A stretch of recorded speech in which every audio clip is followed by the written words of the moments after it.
So we're continuing our reading with Chapter 4, The Initialed Ring. "Oh, Hannah, that's wonderful," Nancy exclaimed. "But don't tell me you can read Swedish." "I wish I could. The person to translate the diary is our old Swedish bakery friend, Mr. Peterson. He has moved his shop to the other side of town." "Oh, I remember Mr. Peterson," said Nancy with a chuckle. "When I was a little girl and you and I went there, I used to wheedle tarts and cookies from him." "And always get them," Mrs. Gruen replied, a twinkle in her eye. "You were his favorite customer. I'm sure that he'll be glad to translate the diary for you." Nancy was delighted at the prospect of seeing kindly Oscar Peterson again. "Hannah, that's a wonderful idea. I'll go to the bakery first chance I have. Right now, I must have my car fixed." Nancy took the convertible to a garage downtown. The mechanic promised to have it ready sometime the following afternoon. Then Nancy walked slowly homeward. Suddenly, Nancy heard her name called. Turning, she saw Bess and George hurrying to meet her. "You must be daydreaming about Ned," cried George as the cousins swung into step beside her. "We shouted 3 times." "Sorry," Nancy laughed. "Fess up now. Weren't you thinking about him?" Bess prodded. An animated expression came over Nancy's face. Her eyes danced mischievously as she told her bit of news. "Ned phoned this morning before I was up." "I told you," Bess exclaimed. "You did make a hit. Wish I had your technique." "Silly, Ned phoned me on a matter of business. This morning he found a ring near the hedge at the Raybolt grounds, and he thought it might belong to me. It has a D on it." "That was just an excuse," Bess declared, "of course. You didn't lose one." "My guess is that the ring was lost by the man I saw running away from the fire. I can hardly wait to see it." "And Ned, too," George added wickedly. Nancy laughed at her friend's persistence and was a bit surprised to find that she was blushing. A little further on, the cousins said goodbye and went to their separate homes. Luncheon was ready when Nancy reached hers. She ate with Hannah Gruen, who was very much interested in the ring Ned had found. "Do you think it may be a clue?" she asked Nancy. "Yes, to the writer of the diary. I'm going to study the little book thoroughly this afternoon and see if I can find a name beginning with D." "Aren't you going to Mr. Peterson's?" Hannah asked. "Later. I promised to be here for a phone call from the Crippled Children's Home. I'm to help with their kiddie show next month. In the meantime, I think I'll call Mrs. Swenson to see how she and Honey are, and if she has heard from her husband yet." "Sorry," said the operator when Nancy had dialed.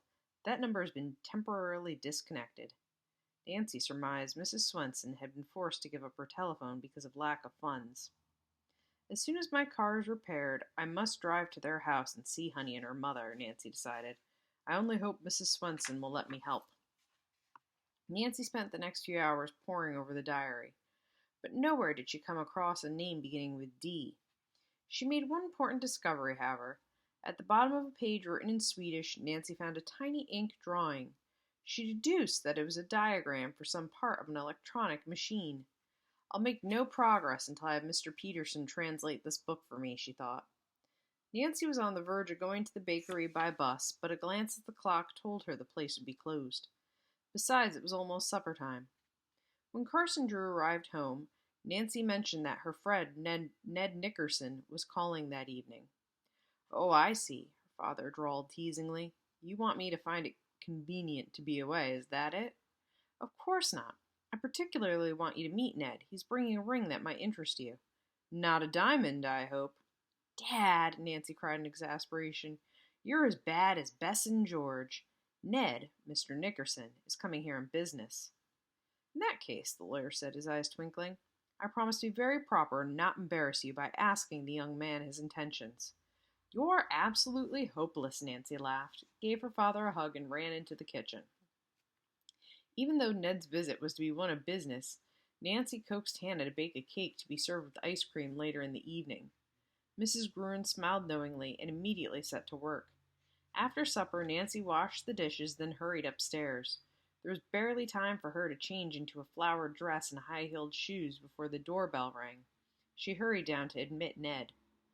Their first greeting over, they were both a trifle embarrassed and felt a little shy. Nancy was glad that her father appeared just then, for the introduction relieved the situation. She could tell that Mr. Drew liked Ned by the hearty way in which he shook hands. Many persons were awed in the presence of the attorney, but Nancy was delighted to discover that Ned felt at ease with him. Seated in the comfortable living room, the lawyer skillfully directed the conversation. He had been rather curious concerning Nancy's new acquaintance. Mr. Drew sensed that his daughter was more interested in him than in other young men whom she dated. "Tell us about the ring, Ned," Nancy urged. "May we see it?" Ned took the object from his suit coat pocket and handed it to her. Nancy observed that the signet ring was probably belonged to a man. It was meant to be worn on the small finger, so like a pinky ring. The polished black initial was set in relief on a gray background. Nancy studied the ring. "Looks like an antique," she remarked, handing the ring to her father. "And the inscription inside is in Swedish, Dad. It's an expression my Swedish friend always used. Bardena med tur, wear this in luck." Probably totally pronounced that wrong. The discussion was interrupted at that moment by the ringing of the hall telephone. Carson Drew rose to answer it, and after a short conversation came back and said regretfully to their guest, "I must go down to the office. New development in a case, so I must excuse myself." "Sorry. Glad to have met you, Ned." After Mr. Drew had departed, Ned told Nancy the details of his call that morning at the Raybolt grounds. He had gone there before breakfast in order to view the wreckage before the arrival of curious townsfolk. The house had been razed by the fire. Nothing had been salvaged. "Did the investigators find a clue to the cause of the fire?" Nancy asked. "So far it's only a theory," Ned replied. "But I learned that the police and fire officials surmise explosives in the cellar may have been set off by remote control." "But how and by whom?" Nancy queried in amazement. "They have no idea. Even a passing car with a radio sending set could have done it accidentally. So somebody put bombs in the cellar that could be remote controlled. And apparently they could be controlled from the road." "The house is pretty far from the road," Nancy countered. To herself she added, "Could that fleeing man who dropped the diary have used remote control and not ever have been inside the house?" Her thought was interrupted by Ned. "It's a queer case," he said. "Old Foxy Felix will get quite a jolt when he hears about the fire." "Doesn't he know about it yet?" Nancy asked in surprise. "Not according to latest reports. The Raybolts are still away. The neighbors try to get in touch with them at the Seashore Hotel where they usually stay, but they're not registered. I wonder how much they will lose. Even with insurance, I'd say a goodly amount, including furniture and irreplaceable art objects. That'll be a blow to the Raybolts, Ned." "Yes, but everyone around Mapleton seems to think the old man had it coming to him. You hear all sorts of stories about the way he has connived to make money at other people's expense." Nancy nodded, recalling what her father had told her. "I'm curious as to how Mr. Raybolt especially will take the loss." "In the worst spirit, I imagine," Ned grinned. "If I find out, I'll let you know." "I wish you would." Nancy was tempted to tell Ned about the diary, but decided not to until she knew more about it herself. After a very enjoyable evening, which ended with ice cream and Hannah's cake, Ned reluctantly stood up to depart. "I don't know what to do with this ring," he said thoughtfully. "Why don't you keep it, Nancy?" "I will if you want me to," she said eagerly. "Perhaps I'll find a clue to the owner through the inscription." "That's what I figured. Let me know if you do," Ned grinned. "On second thought, perhaps I'd better drop over now and then to inquire." Nancy's smile gave consent. Ned was still lingering on the porch steps when Carson Drew came up the walk. Nancy repeated what she had been told about the Raybolts being unaware of their loss. The lawyer raised his eyebrows in surprise. "Odd, it's so hard to locate Raybolt. Perhaps for the sake of my own client I'll look into the matter." "Why don't you, Dad? Mr. Raybolt may be able to furnish a clue to what caused the fire." "You're right, Nancy," the lawyer said. "Raybolt may have had enemies who deliberately set fire to the house. If so, this might affect my case." The lawyer did not reveal why.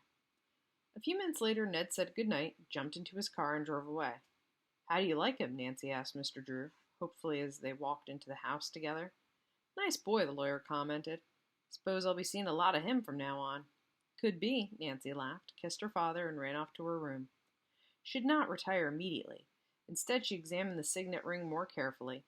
Finally, she placed it in the bureau drawer with the diary. "I have 2 clues now instead of 1, Nancy assured herself jubilantly. "But the question is, are they connected?" As she undressed, Nancy determined to call on the Swedish baker early the next morning. I must find out what the diary says. All right, and that is the end of chapter 4. Tomorrow we will read chapter 5, A Dangerous Detour.